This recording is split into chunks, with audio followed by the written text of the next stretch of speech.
Master minds commerce చదవాలనుకునే 10th inter విద్యార్థుల తొలి ఎంపిక. అయితే ఒక చిన్న వివరణ ఇవ్వండి సార్. కృష్ణ గారి సినిమాలు, ఆయన స్టార్డమ్ ఇవన్నీ కూడా అంత ఇంత తెర మీద మేము చూసాం కాబట్టి కొంతవరకు మాకు అర్థమవుతుంది. బట్ కృష్ణ గారు సినిమా తెర మీద కాకుండా నిజ జీవితంలో ఎలా ఉండేవారు, ఏ ఏ సందర్భాల్లో ఎలా ఆయన అప్రోచ్ ఉండేది, బిహేవియర్ ఉండేది, మీరు దగ్గర చూసిన మనిషి కాబట్టి స్టూడియోలో కానీ సెట్స్లో కానీ ఎలా ఉండేవారు ఆయన ప్రవర్తన? నిజంగా ఆయన చూసిన తర్వాత ఆయన్ని మామూలుగా ఆయన్ని మేకప్ తీసేసి ఆయన తెల్ల కుర్తా పైజామా వేసుకునేవాళ్ళు, అరచేతులే వేసుకొని ఉండేవాళ్ళు. ఆయన మాట్లాడేటప్పుడు చూస్తే మనకి చలనచిత్రంలో చూసే కథానాయకుడు ఈయననా అనే భావన కలుగుతుంది. చిన్న పిల్లవాడు మాట్లాడినట్టు చక్కగా బోళాగా మాట్లాడుతూ ఆయన వాళ్ళతో కలిసిపోయే విధానం కావచ్చు, మాట్లాడే విధానం కానీ చూసుకుంటూ ఉంటే అసలు దానికి దీనికి అసలు ఎక్కడ కూడా పొంత అనేది ఉండేది కాదు. మరి తెర ముందు రాంగంలో ఎలా మారిపోతాడో తెలియదు కానీ అసలు ఇడిగా అసలు ఎంత బోళా మనిషి అంటే చిన్న ఉదాహరణ చెప్తాను. ఇప్పుడు వాళ్ళ పేర్లు ప్రస్తావించడం భావ్యం కాదు. మాతృదేవోభవ చిత్రం విడుదలైంది సార్. మాతృదేవో చిత్రం విడుదలైతే మామూలుగా అక్కడ మాటామంతి జరిగే కార్యక్రమం రోజు సాయంత్రం పూట కొంతమంది వచ్చి కూర్చునేవాళ్ళు ఆఫీస్ దగ్గర, బయటే కుర్చీలు వేసుకొని కూర్చునేవాళ్ళు. ఆయన చిత్రీకరణ పూర్తయిన తర్వాత వచ్చారు. వచ్చి కూర్చున్న తర్వాత అక్కడ ఒక రచయితలు వాళ్ళు ఎవరు చూస్తారండి ఈ చిత్రాన్ని, ఏడుపులు పెడబొబ్బలు ఇవన్నీ ఇప్పుడు చూస్తారా అని చెప్పని అభిప్రాయం వ్యక్తం చేశారు. లేదు, ఆ చిత్రానికి సంబంధించి ప్రజాదరణ ఉంటుందండి, అది జనాలకి నచ్చింది చిత్రం, దాని గురించి మాట్లాడుకుంటున్నారు అని చెప్పని నేను ఒక మాట అన్నా. వాళ్ళు గయ్యం లేచారు నా మీద. సార్ మూడో రోజు మళ్ళీ వాళ్ళు వచ్చారు. కృష్ణ గారు చూసావయ్యా, వాళ్ళు ఆ అబ్బాయి చెప్పింది నిజమైంది కదా అంటే వాళ్ళు పెద్ద ఆ రచయితగా కాదు, ఏమి లేదు, ఏది కరెక్ట్ అదే కరెక్ట్, ఏది మాట్లాడి. రెండోది మీకు ఆశ్చర్యం అండి, చిత్రం విడుదలైన తర్వాత ఆయన సాయంత్రానికి ఏ చిత్రం ఎన్ని రోజులు ఆడిద్ది చెప్పేసేవారా, ఎన్ని రోజులు ఆడిద్దని చెప్పేసేవాళ్ళు, ఎంత డబ్బులు వస్తాయని చెప్పేసేవాళ్ళు సార్. ఇంకో చిన్న సంఘటన, నెంబర్ 1 చిత్రం చేస్తున్నారు ఆయన. నెంబర్ 1 చిత్రం చేస్తూ ఉంటే రమేష్ బాబు గారి చిత్రం కూడా జరుగుతుంది అక్కడ. సార్ మధ్యలో ఆయన 11 గంటలకు 12 గంటలకు మళ్ళీ స్టూడియోకి వచ్చారు. స్టూడియోకి వచ్చిన తర్వాత ఆయన దాంట్లో మామూలుగా పంచ లాల్చీలో వచ్చారు.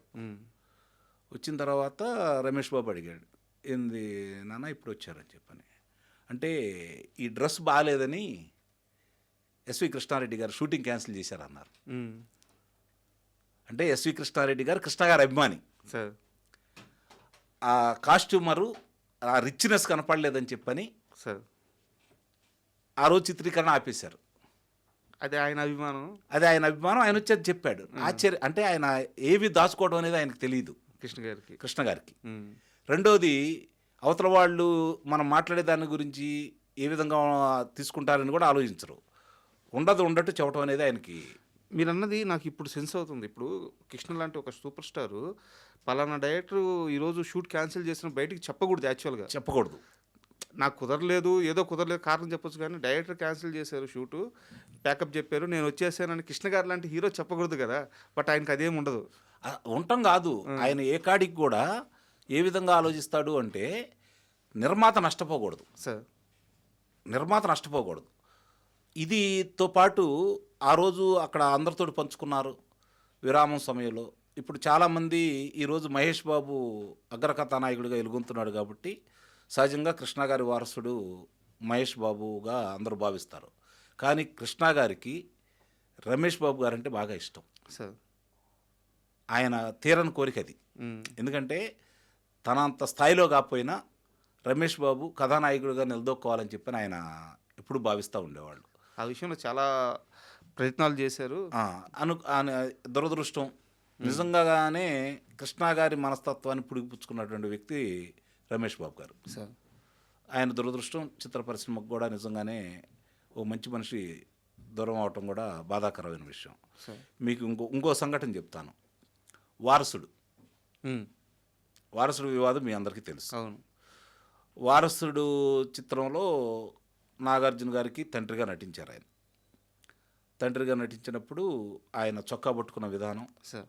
ఏరా పోరా అన్న విధానం జనాలకు నచ్చలేదు, ముఖ్యంగా అభిమానులకు నచ్చలేదు.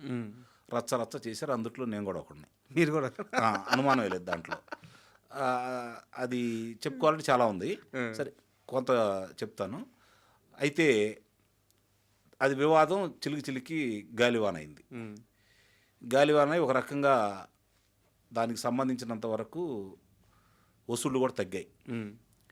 అప్పుడు కృష్ణ గారు స్వయంగా వచ్చి నా ఇష్టపూర్వకంగా నటించాను అని చెప్పని వివరణతో కూడింది ఒక ప్రకటన విడుదల చేశారు. సార్. తర్వాత ఆయన మీద మళ్ళీ చిత్రీకరించి ఒక పాట కూడా చిత్రీకరించాలి. అది మోసం చేశారు. అవునా? పాట పెడతామని చెప్పి మోసం చేశారు. పాట పెట్టలేదు. తర్వాత ఆయనకి అంటే చివరిలో క్లైమాక్స్లో పతాక సన్నివేశాల్లో ఆయనకి 2-3 పోరాటాలు పెట్టి దాన్ని పూర్తి చేశారు. అప్పుడు అక్కడ అందరం ఒక రకంగా ఆయన్ని మొట్టమొదటిసారిగా నాకు తెలిసి మీరు వ్యతిరేకంగా ప్రకటన ఇవ్వండి అని చెప్పని కాస్త ఒత్తిడి చేసిన సందర్భం. ఒకే మాట అన్నాడు, నేను ఒకవేళ నా ఇష్టపూర్వకంగా నేను నటించానుగా, వాళ్ళే మాయ చేయలేదుగా, నా ఇష్టపూర్వకంగా నేను నటించాను కదా, నాకు డబ్బులు ఇచ్చారు, నేను నటించాను, అది నా ఇష్టం. ఆ రోజు నేను అభ్యంతరం చెప్పాలి, చెప్పుంటే కానీ నేను అభ్యంతరం చెప్పలేదు. నా ఇష్టపూర్వకంగా నేను నటించాను కదా, అది కథ కావాలని వాళ్ళు చేసినట్టున్నారు.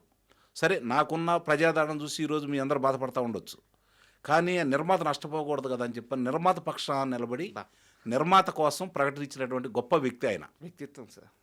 నిజంగా అది అంటే ఆ కథకి హిందీలో ఉండడానికి పూలవర్ కంటే అజయ్ దేవగన్ గారి మొదటి సినిమా, మధుబాల గారి మొదటి సినిమా అది.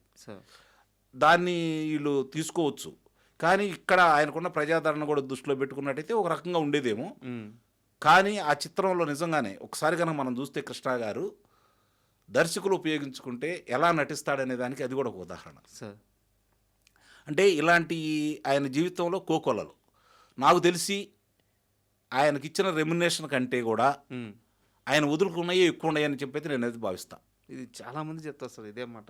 ఆయనతో కలిసి ట్రావెల్ అయిన ప్రతి ఒక్కరు ఆయన సంపాదించిన దానికంటే ఆయన వదులుకుందే ఎక్కువ అని. అది ఆయన అదృష్టం ఏందంటే ఆయన ఏ రోజు కూడా డబ్బు గురించి ఏ రోజు ఆలోచించే మనిషి కాదు. నిత్యం చిత్రీకరణలో ఉండాలి, నటిస్తూనే ఉండాలి ఆయన.